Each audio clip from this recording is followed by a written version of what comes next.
नमस्कार दोस्तों, मैं अभी चौधरी हिंदुस्तान समाचार से। दोस्तों, आज हम बात करते हैं राष्ट्रीय लोकदल के युवा नेता सचिन तेवतिया जी से। सचिन जी नमस्कार। जी नमस्कार, और हिंदुस्तान समाचार के सभी दर्शकों को मेरा नमस्कार। सचिन जी, अभी 2023 में राजस्थान में चुनाव हुआ जी।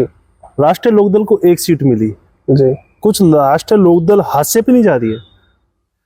देखिए, आज किसानों की अगर कोई सबसे मजबूत आवाज है तो वो राष्ट्रीय लोकदल पार्टी है। और आप आने वाले 2024 के चुनाव में देखेंगे कि लोकदल को गठबंधन से जितनी भी सीटें मिलती हैं उसमें हर सीट पर बहुत बड़ी जीत लेकर के लोकदल दोबारा से किसानों की मजबूत आवाज बनेगी और हर किसान के खेत में और घर में खुशहाली की एक आवाज बुलंद होगी। सचिन जी, आपने 2024 का जिक्र कर दिया, मैं अभी 2024 पे जाना नहीं चाह रहा था। तो 2024 का जो आप चुनाव लड़ेंगे वो भाजपा के साथ लड़ेंगे या कांग्रेस के साथ लड़ेंगे? देखिए, भाजपा सदैव से किसानों की दमनकारी विचारधारा के साथ काम करती आई है। राष्ट्रीय लोकदल कभी भी, मुझे नहीं लगता कि ऐसे फर्जी राष्ट्रवादियों के साथ अपना गठबंधन करेगी। सचिन भाई, आपने कहा हम भाजपा का विरोध करेंगे और कांग्रेस का साथ देंगे, यही आपका कहने का मतलब था? देखिए, हम भाजपा का विरोध करेंगे, साथ हमें किन सीटों पे किस किस राजनीतिक दल का मिलता है। नहीं, इंडिया के अंदर 2 ही गठबंधन है, एनडीए गठबंधन और इंडिया गठबंधन। तो इंडिया गठबंधन के साथ आप लोग जाएंगे? हाँ जी। जिस इंडिया गठबंधन के साथ आप जाने की बात कर रहे हैं या जिस कांग्रेस के साथ आप जाने की बात कर रहे हैं, वर्तमान में हाल ही में अभी 2 दिन पहले ही आपके बड़े वरिष्ठ उत्तर प्रदेश के वरिष्ठ नेता राष्ट्रीय लोकदल छोड़ कांग्रेस ज्वाइन किए जी। तो कांग्रेस आपकी पार्टी को तोड़ रही है या आपकी पार्टी पे लोगों का विश्वास कम हो गया है? देखिए, राजनीतिक दलों में लोगों का आना और फिर वहां से लोगों का किसी अन्य राजनीतिक दल में प्रदेश अध्यक्षों को जाना कोई नॉर्मल बात ही नहीं है। देखिए, मैं आपको बता देना चाहता हूं कि अति महत्वाकांक्षी लोग जिस राजनीतिक दल में होंगे वो राजनीतिक में अपनी सहभागिता सिर्फ और सिर्फ अपने स्वार्थ निहित के लिए दिखाएंगे। आपकी बात का मैं जवाब दिए देता हूं कि अगर 2-3 लोग किसी महत्वाकांक्षा के कारण अगर पार्टी छोड़कर जाते हैं तो रोजाना 3 से 4 हजार लोग गांवों से जुड़ करके दिल्ली जयंत भाई के आवास पर, अन्य लोक दल के कार्यालयों पे रोज 3 से 4 हजार लोग सदस्यता भी ग्रहण करते हैं। आपने कहा उन्होंने लोभ में आके पार्टी छोड़ी है। उनका साफ स्पष्ट कहना है कि अब भारतीय जनता पार्टी के इशारों पे काम संगठन चला रहे हैं और अगला आने वाला चुनाव भी आप भारतीय जनता पार्टी के साथ लड़ेंगे। देखिए, इसलिए वो आपके विरोध में गए हैं, जिसमें आपके अल्पसंख्यक प्रकोष्ठ के प्रदेश अध्यक्ष थे, यूथ के सचिव थे और कार्यकारिणी अध्यक्ष भी थे। देखिए, नाच ना आए तो आंगन टेढ़ा। जब किसी को कोई बात नहीं मिलती अपने मत रखने के लिए तो वो सिर्फ अनर्गल आरोप लगाकर राजनीतिक दल को बदनाम करने की एक बहुत छोटी मानसिकता वाली साजिश रचते हैं। राष्ट्रीय लोकदल, जहां तक मैं समझता हूं, जयंत भाई समझते हैं और लोकदल के बड़े पदाधिकारी समझते हैं, हम लोग भारतीय जनता पार्टी की विचारधारा से नहीं मेल खाते। हम आने वाला चुनाव बिल्कुल स्पष्ट इंडिया गठबंधन के साथ लड़ेंगे। सचिन जी, आप बार बार भाजपा पे आरोप लगा रहे हैं, लेकिन भाजपा ने हिंदुत्व को लेके या देश की रणनीति को लेके आज नरेंद्र मोदी देश के सबसे पॉपुलर नेता हैं। महिलाओं की बात करें तो वो मजबूत हैं, किसान की बात करें तो वो मजबूत हैं। तो भारतीय जनता पार्टी में ऐसी समस्या क्या है जो आपको उनको विरोधी करते हैं? आज कश्मीर से लेकर कन्याकुमारी तक आप कहीं चले जाइए, देश का नौजवान सड़कों पे है, देश की महिला शक्ति सड़कों पे है, देश का किसान सड़कों पे है, तमाम देश के हर वर्ग सड़कों पे है। ये लोगों की पेंशन खा गए, सरकारी नौकरियां खा गए। आज आप जाकर के देखिए, गांवों के अंदर जाकर के देखिए, आज किसान का बेटा उस छोटी सी जमीन को किसानी करके कैसे अपने घर को पालने दे। आप पश्चिमी उत्तर प्रदेश की बात करिए, लोगों का 2-2 साल का पेमेंट नहीं रुकता और मोदी जी के बड़े बड़े इवेंट लगातार होते रहते हैं। मोदी जी के बड़े बड़े इवेंट होते रहते हैं, लेकिन आज 5 किलो राशन ने लोगों को इस कदर मजबूर मजबूर कर दिया है मोदी जी ने कि इस 5 किलो राशन का लालच देकर इन्होंने अपने अडानी मित्र को इतनी अकूत संपत्ति दे दी है, इतनी अकूत संपत्ति दे दी है कि आज अडानी का नाम देश के लोगों के सामने ऐसे पेश किया जाता है कि वे कितने राष्ट्रहित और देशभक्ति का नाम है। आपको लगता है कि देश के लोग इस 5 किलो अनाज से बाहर आ पाएंगे 2024 में? बिल्कुल, लोग जान चुके हैं, लोग इनके शिगुफों को समझ चुके हैं। अब भारतीय जनता पार्टी के जुमलों में आने वाले लोग नहीं है, वो समझ गए हैं कि हमारी कीमत इन्होंने 5 किलो अनाज की लगाई है और अपने मित्र अडानी की कीमत इन्होंने हजारों करोड़ का लोन माफ करके हजारों करोड़ की संपत्ति है उसको फ्री बराबर पैसों में बेच करके ये राष्ट्र संपत्ति को बेचने के दंड अधिकारी हैं ये लोग। इनको दंड मिलेगा जब ये राष्ट्र की संपत्ति को बेचने का जो इन्होंने घिनौना कृत्य किया है। आप देखिए, एक एयरपोर्ट बन के तैयार नहीं होता, अडानी जी को वो पहले दे दिया जाता है। जो चीज घाटे में चलती है वो अडानी जी के पास जाते ही फायदे में चलने लगती है। तो देश के अंदर ऐसा भ्रष्टाचार वाली सरकार ना तो आजादी के बाद से आई थी, ना अब ये सरकार आने वाले समय में इस देश के अंदर कभी अपना वर्चस्व स्थापित कर पाएगी। तो क्या उद्योगपतियों का साथ देना देशद्रोही है?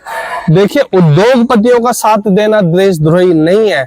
मैं आपसे पूछना और जानना चाहता हूँ, 2014 से पहले अडानी का नाम किस व्यापारी वर्ग में लिया जाता था? गुजरात के बड़े व्यापारी थे। सिर्फ गुजरात के बड़े व्यापारी थे, लेकिन आज देश की अकूत संपत्ति पर उनका अधिकार है। आप देखिए, जैसे ही आज कहीं भी किसी भी चीज की बात आती है तो वो पहले से उठा के दे दी जाती है। वो तो भला हो इस किसान कौम का कि इन्होंने अपनी खेती, अपने रोटी बचा ली, वरना आज देश के निवाला देने वाले किसान की रोटी पर भी इन उद्योगपतियों का ताला लगा होता। किसानों की आपने बात की, किसानों ने एक मांग बहुत प्रमुखता से उठाई है। उन्होंने कहा है अगर एमएसपी नहीं तो वोट नहीं। इसे कैसे देखते हैं आप? देखिए, एमएसपी बिल्कुल मिलनी चाहिए। अगर मैं एक व्यापारी और अपने घर में छोटी सी माचिस भी बनाता हूं तो मुझे अधिकार है उसकी कीमत तय करने का, मुझे अधिकार है उसके सारे राइट्स लेने का। लेकिन आज हम अपने सालों साल खेत में फसल उगाते हैं, आज हम सालों साल ठंड में, शीत में, लहर में, बरसात में मेहनत करते हैं, लेकिन हमें अपनी फसल का दाम तय करना तो छोड़िए, हमें अपनी फसल का एक लिमिटेड दाम मिलता भी नहीं है। आज घूसखोर लोग, कमीशन खोर लोग, व्यापारी लोग, मंडियों के लोग इस पर पूरी तरह काला जाल बिछाए हुए हैं। ये सरकार की सरपरस्ती में पलने वाले लोग हैं। तो एमएसपी की मांग किसानों की सबसे पहली मांग है। और अगर ये बात बिल्कुल वास्तविकता है कि अगर एमएसपी नहीं तो वोट बिल्कुल भी नहीं। 2023 में अभी 5 राज्यों का चुनाव होकर निपटा है, आपको क्या लगता है क्या परिणाम आएंगे? देखिए, 5 राज्यों में चुनाव के बाद भाजपा को बहुत बड़ी हताशा हाथ लगने वाली है।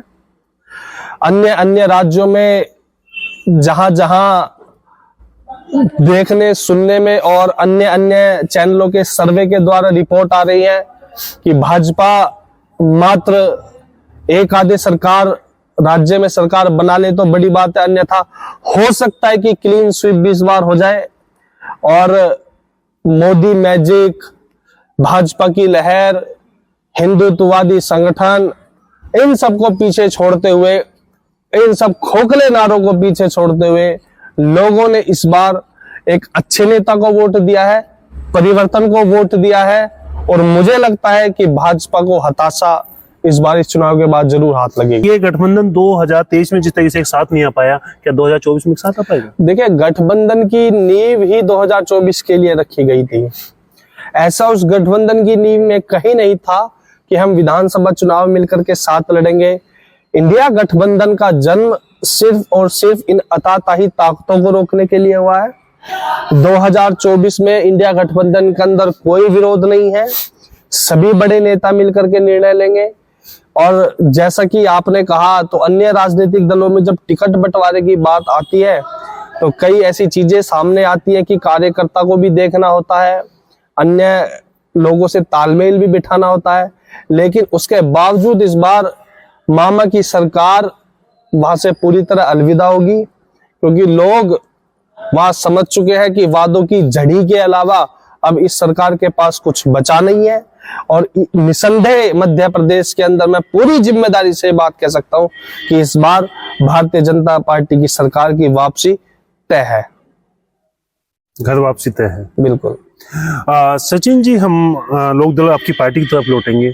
आपको क्या लगता है 2024 में क्या सीटों पर लोकदल चुनाव लड़ेगी और क्या सीट जीत पाएगी? देखिए, मुझे लगता है कि लोकदल को गठबंधन से कम 10 से 15 सीटें तो जरूर ही मिलनी चाहिए और ये निसंदेह, इसमें कोई संदेह नहीं होगा। 10-15 सीटों के नाम बता दीजिए। देखिए, किसान वर्ग जहां भी मजबूत स्थिति में होगा और ये आपकी पार्टी, विपक्ष का ये कहना है कि आपकी जो पार्टी है जी, वो 4 जिलों की पार्टी है जी, ठीक है, तो आप 10 सीटों की मांग कैसे कर सकते हैं? देखिए, आपको इंडिया गठबंधन में 3 सीट मिल जाएं, मुजफ्फरनगर, बागपत और मुद्दा, यही काफी है। देखिए, ऐसा नहीं है। मथुरा की तरफ भी राष्ट्रीय लोकदल का बहुत बड़ा कैडर, बहुत बड़ा संगठन काम करता है। गाजियाबाद क्षेत्र में भी लोकदल का बहुत बड़ा कैडर काम करता है और अन्य अमरोहा की और आगे पूर्वांचल की बात करें तो वहां पर भी राष्ट्रीय लोकदल के प्रदेश अध्यक्ष जी और अन्य नेताओं ने एक बहुत बड़ा संगठन स्थापित किया है। तो ऐसा आंकना गलत होगा कि हमें 2 या 3 सीटें मिलेगी। लोकदल को इस बार बहुत बढ़ के सीटें मिलेंगी। जिस तरीके से आपने कहा कि लोकदल को 10 सीटें मिलेंगी, मुझे नहीं लगता कि इन्हीं बातों की वजह से 2024 में आपका इंडिया गठबंधन टिक पाएगा। नहीं, देखिए, इंडिया गठबंधन में जब नेतागण मीटिंग करने बैठते हैं तो सीधा सी बात है, वो बहुत फ्लेक्सिबल होके बैठते हैं। हर मुद्दे पे बड़ी गहनता के साथ चर्चा होती है।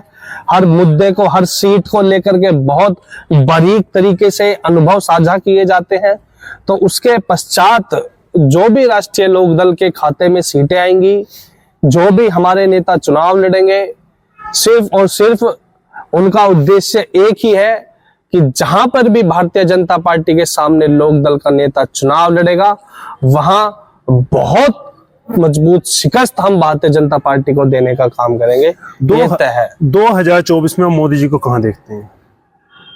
देखिए, 2024 का चुनाव देश में एक बहुत बड़े परिवर्तन का चुनाव होगा। भारतीय जनता पार्टी 200 का आंकड़ा बहुत मुश्किल से पार कर पाएगी, क्योंकि लोग जान चुके हैं कि इनके पिटारे में अब जुमलों और शिगुफों के अलावा अब जनता से करने के लिए कोई सच्चा वादा बचा नहीं है। इन्होंने नोटबंदी से लेकर, इन्होंने कोरोना के अंदर लॉकडाउन से जो लोगों के व्यापार छीन लिए हैं, ऐसी अन्य तमाम त्रासदियों को जो इन्होंने अवसर बनाया है, लोगों के बीच अब सब चीजें आ चुकी हैं। आज का वोटर और खासकर युवा वोटर जो पूरी तरह से भाजपा के साथ हुआ करता था, पूरी तरह से आज भाजपा के हाथ से बाहर है। तो इसलिए इस बार नई सरकार देखने को मिलेगी, परिवर्तन की सरकार देखने को मिलेगी और उम्मीद है कि इस बार लोग अच्छे और पढ़े लिखे नेताओं को वोट करेंगे। हमारे साथ थे सचिन तेवतिया जी, जो राष्ट्रीय लोकदल के युवा नेता हैं। उनका साफ कहना है कि लोकदल इस बार पश्चिम उत्तर प्रदेश में 10 से 12 सीटों पर चुनाव लड़ेगी और लोकदल बहुत बड़ी मजबूती में इस बार उभर के आएगी। उन्होंने कहा है कि मध्य प्रदेश में भी भारतीय जनता पार्टी की घर वापसी होगी और 2024 में भी भारतीय जनता पार्टी की घर वापसी होगी। आप इसी प्रकार की खबर के लिए देखते रहिए हिंदुस्तान समाचार। मैं अभी चौधरी, नमस्कार।